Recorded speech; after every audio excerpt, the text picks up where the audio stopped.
नमस्कार दोस्तों, stock market studies में फिर से एक बार आपको बहुत बहुत स्वागत है। तो आज मैं फिर से आपके सामने कुछ इंपॉर्टेंस कंपनी का अपडेट लेके आया हूँ और इस वीडियो को जरूर लास्ट तक देखना क्योंकि यहाँ पे सारे इन्फॉर्मेशन मैं आपके साथ शेयर करूंगा और साथ ही साथ आप किस तरीके से अप्लाई करेंगे इस मतलब किस तरीके से आप टेक्निकली चार्ट पैटर्न को यूज करके आप अप्लाई कर सकते हैं, तो उसके बारे में भी जानकारी मैं आपके साथ शेयर करूंगा। तो इस वीडियो टोटली एजुकेशन पर्पस में होंगे, कोई भी मेरे तरफ से बाय एंड सेल का रिकमेंडेशन नहीं होगा। तो प्लीज सोच समझकर सारी चीजों को ध्यान से देखकर काम करना। तो चलो देख लेते हैं कौन सा कंपनी है इस वीडियो के अंदर। सबसे पहले जो कंपनी है जिसका नाम है आरती ड्रग्स। देखिए आरती ड्रग्स जो है वो एक देखा जाए तो फार्मास्यूटिकल्स और उसके साथ साथ स्पेशलिटी केमिकल्स, इस दोनों प्रोडक्ट के ऊपर कंपनी काम करते हैं। कंपनी का जो मेनली बिजनेस है वो आप देखेंगे तो company manufacturing and selling active pharmaceutical ingredient and साथ ही साथ pharma intermediate and speciality chemicals, तो इस तरीके से कुछ प्रोडक्ट्स के ऊपर कंपनी काम कर रहा है। तो कंपनी 1984 से स्टार्ट हुआ और कंपनी एक ग्रुप ऑफ आरती इंडस्ट्रीज, मतलब आरती इंडस्ट्रीज के ही ग्रुप के कंपनी है। और इस कंपनी की खासियत यही है कि कंपनी स्पेशलिटी केमिकल्स के ऊपर जो काम कर रहा है, it is exporting it's API, मतलब जो एपीआई का मतलब है, आपको मैं पहले बोल चुका हूँ, आप यहाँ पे देख सकते हैं। एपीआई का मतलब है एक्टिव फार्मास्यूटिकल इंग्रेडिएंट्स। तो जो एक्सपोर्ट कंपनी करते हैं एपीआई का, उसके साथ स्पेशलिटी केमिकल्स का, to over 100 countries across the global. तो ग्लोबली मार्केट में 100 से भी ज्यादा कंट्रीज के ऊपर खुद का प्रोडक्ट को सेल अप करता है। ये कंपनी की एक स्ट्रेंथ है और इसी स्ट्रेंथ के लेकर कंपनी आगे बढ़ रहा है। कंपनी का मार्केट कैप ठीक है, आरओसी आरओई एवरेज के आसपास है, कंपनी के P/30 के आसपास है और कंपनी के डेप्थ देखा जाए तो कम है, उतना ज्यादा डेप्थ नहीं है। प्रोमोटर के पास होल्डिंग्स भी अच्छा खासा देखने को मिला। अभी अर्निंग पर शेयर के बारे में बात करूं तो ईपीएस के बारे में बात करूं तो 17.9 के आसपास ईपीएस देखने को मिला। जो ओवरऑल इसका जो आरओसी जो 3 साल में है, यहाँ पे भी बेस्ट है। कंपनी का जो इबिटा मार्जिन है वो भी ठीक है। कंपनी के जो क्वार्टरली रिजल्ट है वो आप देखेंगे तो स्पेशलिटी केमिकल का मार्केट में डिमांड कम होने के कारण भी कंपनी आज सस्टेन इसीलिए कर पाए क्योंकि कंपनी ग्लोबली 100 कंट्रीज के साथ जुड़े हुए हैं। 100 कंट्रीज में कंपनी प्रोडक्ट को सेल करते हैं और कंपनी एपीआई के ऊपर काम कर रहा है। तो इसी के कारण कंपनी का प्रॉफिटेबिलिटी आज भी बरकरार है। जैसे देखेंगे तो कंपनी का सेल्स पिछले सालों की तुलना से इस बार सेल्स ज्यादा हुआ और एक्सपेंस भी कंपनी रेंज में रखा और कंपनी के जो प्रॉफिट है वो भी देखेंगे तो 26 करोड़ से बढ़ के हो चुके 40 करोड़। जो ऑपरेटिंग प्रॉफिट मार्जिन 10% के आसपास था वो बढ़ के हो चुके 12%। तो यहाँ पे एक स्ट्रेंथ देखने को मिला है। अभी यही चीज को एज ए इन्वेस्टर के हिसाब से मैं बात करूं तो प्रोमोटर से लेकर एफएसडीएस पब्लिक हर किसी के पास इन्वेस्टमेंट है। तो कंपनी की जो बैलेंस शीट है वो बात करूं तो रिजर्व लगातार बढ़ते चले गए। कंपनी का बोरिंग्स भी कंटिन्यू रहा एक रेंज में और कंपनी का लायबिलिटी भी कंटिन्यूसली इंक्रीज होता गया। अभी फिक्स एसेट भी देखिए कंटिन्यूसली बढ़ते चले गए। तो कंपनी के जो पॉइंट्स है वो मेरे हिसाब से बेस्ट तरीके से देखने को मिला और इसी के चलते कंपनी के ऊपर लास्ट कुछ फ्यू मतलब डेटा कुछ मान के दिखा दूं तो कंपनी म्यूचुअल फंड के जो होल्डिंग्स है वो लगातार बढ़ते चले गए और एफएस छोटा मोटा स्टेक को यहाँ पे बेचा और प्रोमोटर के पास अच्छा खासा होल्डिंग्स देखने को मिला। अभी यही चीज को मैं एज ए चार्ट पैटर्न के हिसाब से दिखा दूं तो यहाँ पे आप देख सकते हैं, यहाँ पे एक कफ विथ हैंडल पैटर्न्स बना और उसके बाद यहाँ पे ब्रेकआउट भी अभी तक नहीं हुआ। तो जब ब्रेकआउट कंफर्म करेगा तो एक बड़ा सा एंटी लेवल बन सकता है। तो मैं उस एंटी लेवल के लिए इंतजार करूंगा, जब ब्रेकआउट बनेगा तो मैं आपके साथ जरूर शेयर करूंगा। नेक्स्ट जो कंपनी है जिसके बारे में बात करूं उसका नाम है LIC, life insurance corporation of India. तो LIC के बारे में चर्चा करूं तो LIC की जो मार्केट कैप है करीबन 4 लाख करोड़ के आसपास है। कोई छोटा मोटा कंपनी मत समझ लेना।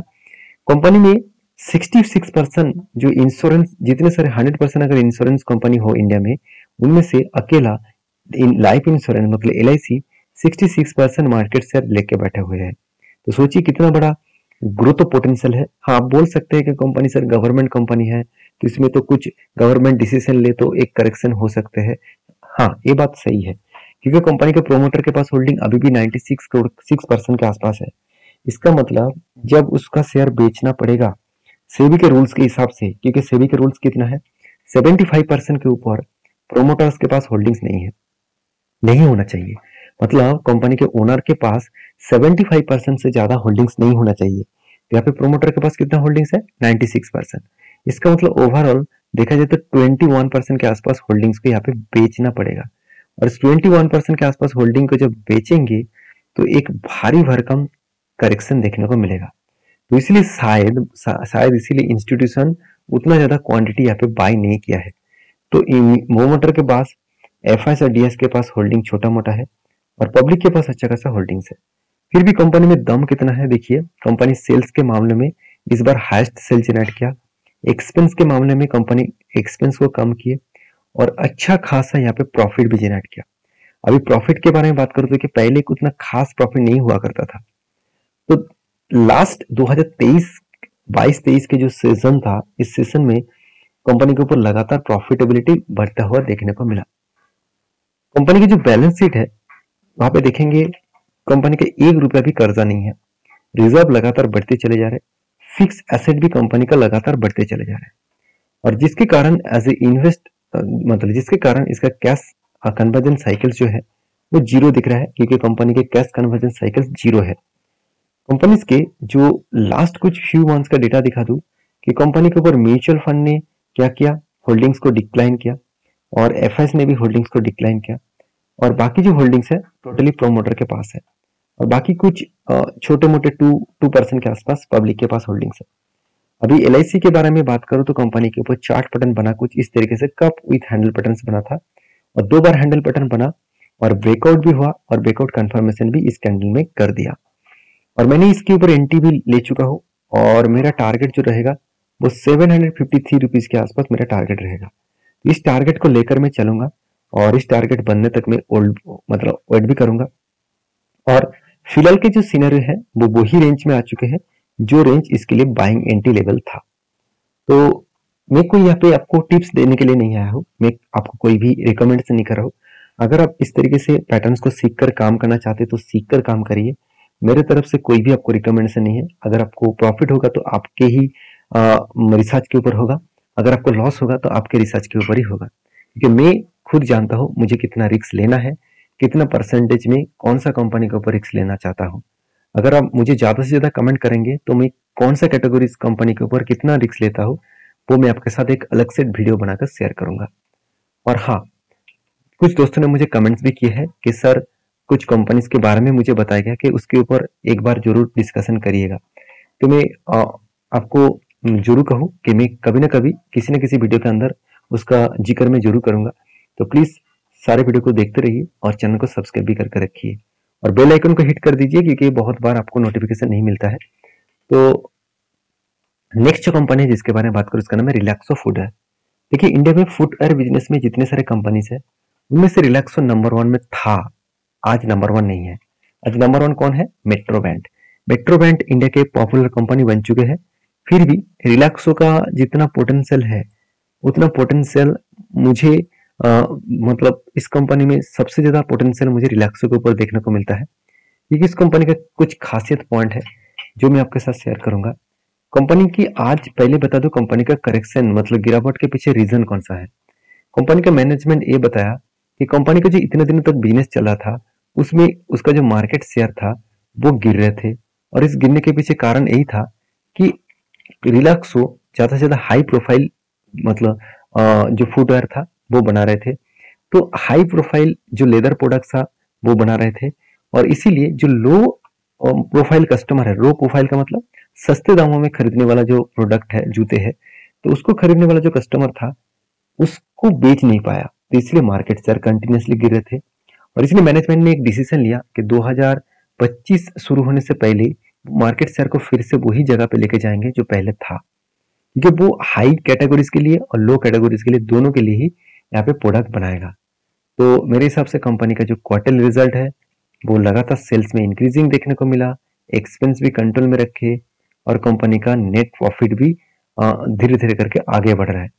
कंपनी का करंट जो कंपनी का प्रॉफिट हुआ इस बार कंपनी देखिए 2020 में 24 करोड़ का प्रॉफिट किए थे 2021 में 30 करोड़ के आसपास प्रॉफिट किए, 2022 में 40 करोड़ के आसपास और 2023 में 56 करोड़ के आसपास प्रॉफिट किए। तो प्रॉफिट मार्जिन बढ़ते चले गए और एज ए इन्वेस्टर प्रोमोटर से लेकर एफएसडीएस पब्लिक के पास होल्डिंग्स तो है, मगर कुछ पॉइंट्स ऑफ व्यू से देखा जाए तो इंस्टीट्यूशन के पास जो होल्डिंग्स है वो धीरे धीरे करके बढ़ने का चांसेस है, क्योंकि लगातार एक पॉजिटिवली बाइंग देखने को मिला है और जिसके चलते मुझे लगता है कि एक पॉजिटिवली मोमेंटम हो सकता है। अभी इस कंपनी के चार्ट पैटर्न्स के बारे में बात करूं तब देखेंगे तो कंपनी के कुछ इस तरीके से पैटर्न्स देखने को मिला है। एक शोल्डर कम हेड कम शोल्डर बना और उसके बाद देखिए मैं इंतजार कर रहा हूँ इस लेवल को कब ब्रेकआउट करेगा और ब्रेकआउट कंफर्मेशन भी करेगा। तो जो ब्रेकआउट करके ब्रेकआउट कंफर्मेशन करेंगे तो एक बड़ा सा टारगेट अचीव हो सकते हैं और वो टारगेट बनेगा 22% के आसपास। और टारगेट ये भी आप नजरअंदाज मत करिएगा, जो टारगेट बन सकता है यहाँ पे प्रीवियस एक स्ट्रॉन्ग रेजिस्टेंस कम सप्लाई जोन है उस लेवल तक। हाँ, ऐसे अगर एंटी बनता है तो इस जगह पे जाने के बाद एक करेक्शन होने का चांसेस है, क्योंकि ये भी एक स्ट्रॉन्ग रेजिस्टेंस कम सप्लाई जोन है, क्योंकि इसी लेवल के बाद एक बिग क्रैश हुआ था। तो यहाँ पे संभल कर सोचकर काम करिएगा और वीडियो में आपको जानकारी अगर अच्छा लगे तो प्लीज एक लाइक जरूर कर दीजिएगा। नेक्स्ट जो कंपनी जिसके बारे में बात करूँ उसका नाम है जुग डेको लिमिटेड। देखिए इसके ऊपर मैं बहुत दिनों से चर्चा आपको कर रहा हूँ, फाइनली डेट कंफर्म हो चुकी है और कल के दिन आपको इस कंपनी के ऊपर आपको एक्स्ट्रा बेनिफिट के हिसाब से बोनस मिलने वाला है, क्योंकि इसका बोनस का जो डेट था वो था 5 तारीख को और 5 तारीख में आपको 100 शेयर में आपको 15 शेयर देने वाले हैं। तो आपने अगर इस कंपनी के ऊपर निवेश किया है तो मुझे जरूर कमेंट्स करके बताना, तो आपको जरूर बोनस मिलेगा।